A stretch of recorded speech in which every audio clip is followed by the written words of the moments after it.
Assalamualaikum warahmatullahi wabarakatuh. Pemirsa Akbar TV yang dimuliakan oleh Allah Subhanahu wa taala. Alhamdulillah, puji syukur kehadirat Allah Subhanahu wa taala, kita berjumpa kembali dalam acara kajian yang insyaallah bisa mendatangkan manfaat dan pahala di sisi Allah Subhanahu wa taala. Dalam kesempatan yang mulia ini ingin kami sampaikan pesan-pesan Nabi sallallahu alaihi wasallam. Di antara banyak pesan yang beliau sampaikan kepada para sahabatnya, yang mana intinya pesan-pesan tersebut adalah ujangan-ujangan yang beliau sampaikan agar bermanfaat bagi umat ini. Pemirsa Akbar TV yang dimuliakan oleh Allah Subhanahu wa taala. Allah Subhanahu wa taala menjadikan pada lisan Nabi sallallahu alaihi wasallam adalah lisan yang penuh dengan manfaat. Ucapan beliau singkat, ucapan beliau tidak bertele-tele, namun di dalamnya mengandung pesan yang begitu berharga dan bermanfaat bagi kita semua. Pernah satu ketika datang seseorang kepada Nabi sallallahu alaihi wasallam dan ia mengatakan kepada Nabi, "Idni wa aujiz." Atau di dalam riwayat yang lainnya disebutkan, "Alimni wa aujiz." Ya Nabi sallallahu alaihi wasallam, ajarkan kepadaku, berilah aku petuah atau pesan, namun ringkaslah pesan tersebut. Maka beliau sallallahu alaihi wasallam menyampaikan pesannya. Yang pertama beliau sampaikan, "Idza qumta fi salatika fasalli salata muwaddin." Apabila kalian berdiri menegakkan salat, maka salatlah kalian seolah-olah salat yang kalian laksanakan adalah salat yang terakhir kali.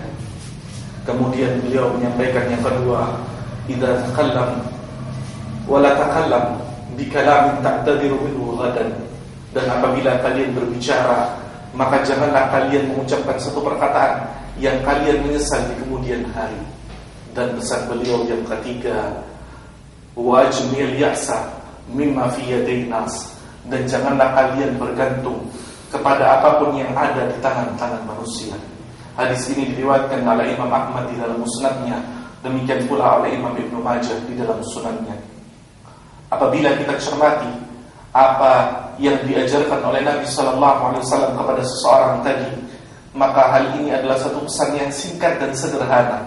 Namun apabila kita bisa menetapi ketiga perkara tersebut, insyaallah taala kehidupan kita akan langgeng dan kebahagiaan Allah Subhanahu wa taala pasti akan datang, dan ketenangan hidup itu sudah pasti akan kita dapatkan. Apa pesan Nabi sallallahu alaihi wasallam? Yang pertama, Nabi mewasiatkan kepada kita semuanya, "Idza qumta ila salatika fasalli salatal muwaddin." Apabila kalian salat menghadap kepada Allah Subhanahu wa taala, salatlah Anda sebagaimana Anda salat yang terakhir kali. Apa maksud dari pesan ini? Tentunya apabila kita melaksanakan salat kepada Allah Subhanahu wa taala, tentunya kita seperti akan menghadapi suatu perkara yang penting. Maka perhatikanlah hal tersebut, seolah-olah kita tidak akan kembali kepada posisi salat tersebut, sehingga kita memperhatikan permasalahan tersebut dengan sungguh-sungguh, sama seperti kita menghadapi atau mempersiapkan bertemu dengan seorang yang penting. Walillahi mathalul a'la.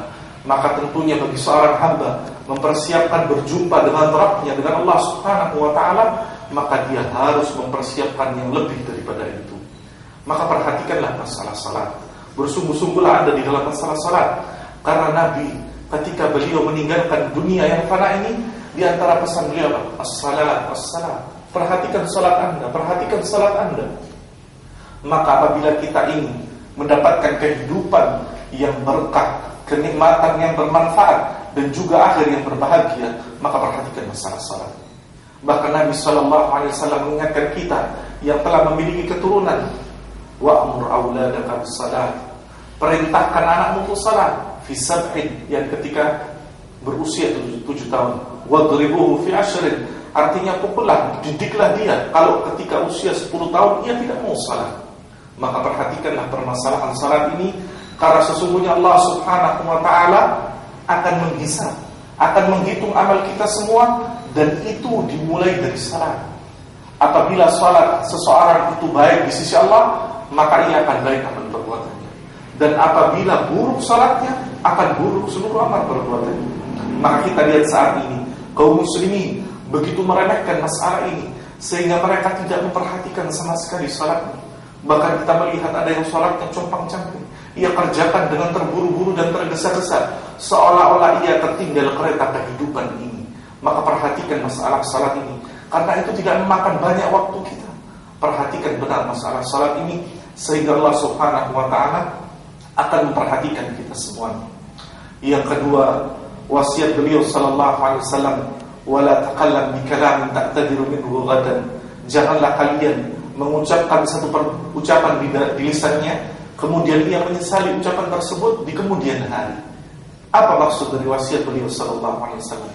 Terkadang kita manusia ini gampang mengucapkan satu perkara yang ia tidak melihat apakah ucapannya itu mengandung manfaat, mendatangkan mudarat, mengganggu perasaan orang, atau yang lainnya.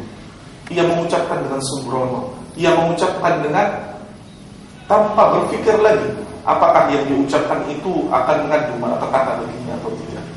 Padahal Allah Subhanahu wa ta'ala menyebutkan dalam Al-Quran, wa ma yalfidhu min qawlin illa ladayhi raqibun atid. Tidaklah setiap ucapan yang keluar dari lisan kita kecuali Allah Subhanahu wa ta'ala akan mencatat seluruh amal perbuatannya, seluruh apa yang diucapkannya. Maka hendaknya kita memperhatikan apa yang keluar dari lisan kita. Imam Asy-Syafi'i rahimahullah mengatakan, apabila seseorang berucap, mengeluarkan kalimat dari lisannya, maka perhatikan. Kalau ia sudah memastikan akan maslahatnya, ucapkan. Apabila ia tidak mengetahui, artinya ia ragu-ragu apakah ini mendatangkan maslahat atau madarat, maka jangan tahan. Namun apabila ini jelas mengundang madarat, diam.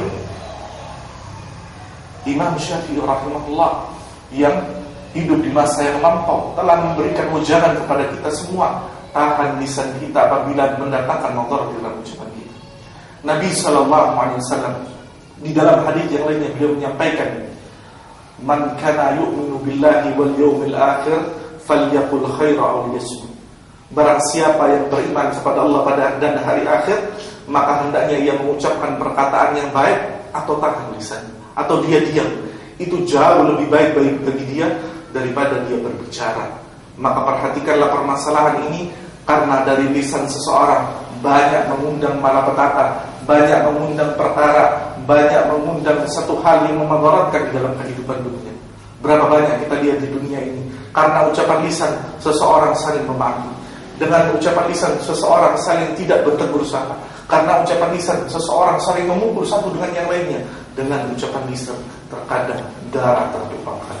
Maka hendaknya kita memperhatikan lisan kita apabila kita ingin menjalani kehidupan ini sebagaimana yang diinginkan oleh Allah Subhanahu wa ta'ala dan juga yang diteladankan oleh Nabi sallallahu alaihi wasallam.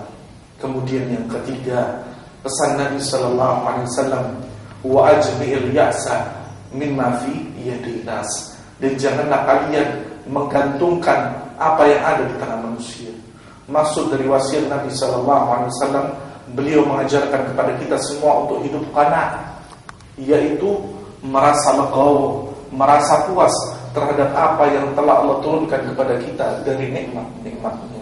Jangan kita menggantungkan kepada selain Allah Subhanahu wa ta'ala, karena Allah Subhanahu wa ta'ala telah mencukupkan bagi hambanya. Apabila kita bergantung kepada selain Allah Subhanahu wa ta'ala, jatuhnya kita akan terjerumus kepada perbuatan kesyirikan kepadanya, waliyadzubillah. Bukankah Allah Subhanahu wa ta'ala mengatakan dalam firman-Nya, Alaysa Allahu bikafin abdah. Bukankah Allah Subhanahu wa ta'ala telah mencukupkan hambanya? Allah Subhanahu wa ta'ala telah mencukupkan rezeki bagi setiap hambanya. Maka mengapa kemudian kita bergantung kepada selain Allah Subhanahu wa ta'ala? Wa man yatawakkal 'ala Allah fahuwa hasbuh. Barang siapa yang bersandar, menyandarkan dirinya kepada Allah Subhanahu wa ta'ala, maka Allah Subhanahu wa ta'ala akan mencukupkan kehidupannya. Maka pesan yang ketiga dari Nabi sallallahu alaihi wasallam mengajarkan kepada kita semua bahwasannya setiap orang yang hidup di dunia ini hendaknya ia bergantung kepada Allah Subhanahu wa ta'ala, bukan bergantung kepada selain Allah Subhanahu wa ta'ala di dalam setiap perkaranya. Terutama hal ini sangat sensitif berkaitan dengan rezeki yang Allah Subhanahu wa ta'ala turunkan kepada setiap hambanya.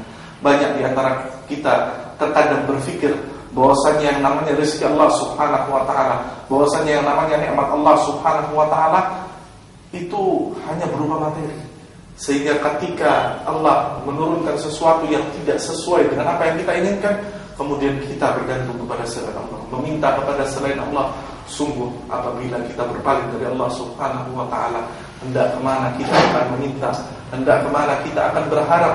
Padahal semua yang turun dari nikmat Allah Subhanahu wa taala, semua yang turun dari apa yang Allah berikan di dunia ini yang kita lihat, semuanya dari Allah Subhanahu wa taala.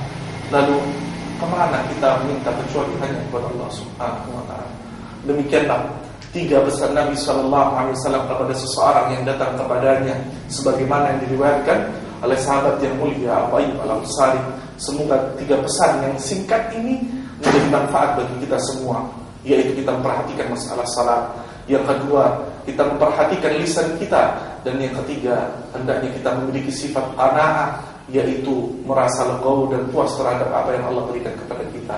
Semoga pesan Nabi SAW menjadikan ketenangan jiwa kita dan menjadikan keistiqomahan di dalam hidup kita, sehingga kita hidup sebagaimana yang dimaui Allah dan diteladankan oleh Nabi SAW, dan kita sampai pada satu tujuan kita semua, yaitu kembali ke jalan Allah Subhanahu wa taala. Dan semoga Allah Subhanahu wa taala berkenan memberikan kenikmatan dunia dan akhiratnya. Ini yang bisa kami berikan, semoga menjadi manfaat bagi kita semua. Aku qouli hadza, subhanakallahumma wa bihamdika, asyhadu an la ilaha illa anta, astaghfiruka wa atubu ilaik. Assalamualaikum warahmatullahi wabarakatuh.